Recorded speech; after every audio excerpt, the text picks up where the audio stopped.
दुनिया के सबसे भीषण और विनाशकारी युद्ध के बाद की सबसे प्यारी और खूबसूरत तस्वीर, जब एक पत्नी 16 महीने बाद अपने पति से मिली।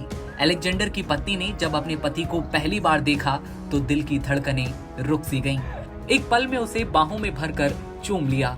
16 महीने का इंतजार और खौफ में बीते रात और दिन के बाद परिवार की आंखों से खुशी के आंसू बह निकले। मंजर कुछ ऐसा कि जो भी देखे उसके रोंगटे खड़े हो जाएं। ये कहानी थी हमास की कैद से छूटे अलेक्जेंडर ट्रोफानोव की।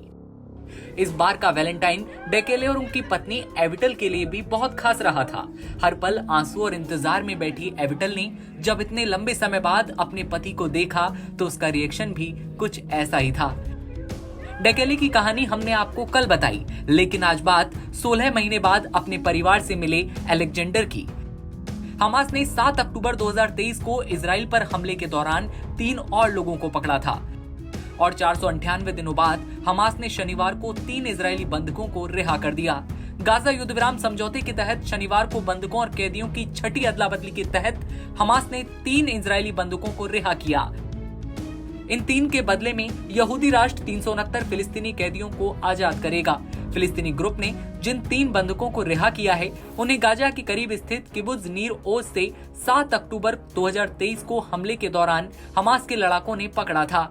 रिहा किए गए बंधकों में अलेक्जेंडर ट्रोफानोव 29 साल के रूसी इजरायली हैं, यायर हॉर्न 46 साल के अर्जेंटीनी इजरायली हैं, सगुई डेकेल चैन 36 साल के अमेरिकी इजरायली जो कि शामिल हैं। 19 जनवरी को युद्ध विराम शुरू होने के बाद से हमास ने 16 इजरायली और 5 थाई बंधकों को रिहा किया है। रिहा किए गए लोग थके हुए लग रहे थे, लेकिन इनकी हालत पिछले शनिवार को रिहा किए गए 3 लोगों की तुलना में बेहतर नजर आ रही थी। वहीं इजराइल ने 766 फिलिस्तीनी कैदियों को भी रिहा किया। हमास ने तीनों को रेड क्रॉस को सौंप दिया, जो उन्हें लेकर इजराइल की ओर रवाना हुए। इसको लेकर हमास ने गुरुवार को कहा था कि वो समझौते को लागू करने के लिए प्रतिबद्ध है, जिसमें निर्दिष्ट समय सीमा के मुताबिक कैदियों की अदला बदली भी शामिल है। बता दें, सोमवार को हमास ने ऐलान किया था कि वो शनिवार को बंधकों को रिहा नहीं करेगा, जिसके बाद से नाजुक संघर्ष विराम पर सवाल उठने लगे। फिलिस्तीनी ग्रुप ने इजराइल पर गाजा पट्टी तक मदद पहुंचाने का आरोप लगाया, जिसे इजराइल ने नकार दिया। हमास की घोषणा के बाद अमेरिकी राष्ट्रपति डोनाल्ड ट्रंप ने जब चेतावनी दी थी कि अगर हमास शनिवार तक गाजा में बंधक बनाए गए सभी लोगों को रिहा करने में नाकाम रहा तो तबाही मच जाएगी। इजरायली पीएम नेतन्याहू ने कहा कि अगर हमास शनिवार दोपहर तक बंधकों को मुक्त नहीं करता है तो इजराइल गाजा में तीव्र लड़ाई फिर से शुरू कर देगा।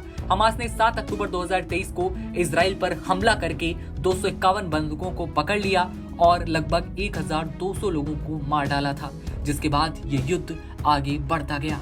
लेकिन अब तस्वीरें सुकून की, लेकिन अब कुछ लोग लौट रहे हैं अपने परिवारों के पास। 16 महीने तक जो परिवार इंतजार करते रहे, खौफ में दिन और रात बीते, अब वहां सवेरा हुआ है। अलेक्जेंडर डेकेल साथ में एक और शख्स घर पहुंचे हैं अपने, और सभी की आंखों में आंसू हैं। वीडियो पर आपकी क्या राय है कमेंट सेक्शन में बताइएगा, और देश दुनिया की तमाम खबरों के लिए आप बने रहिए एनबीटी ऑनलाइन के साथ।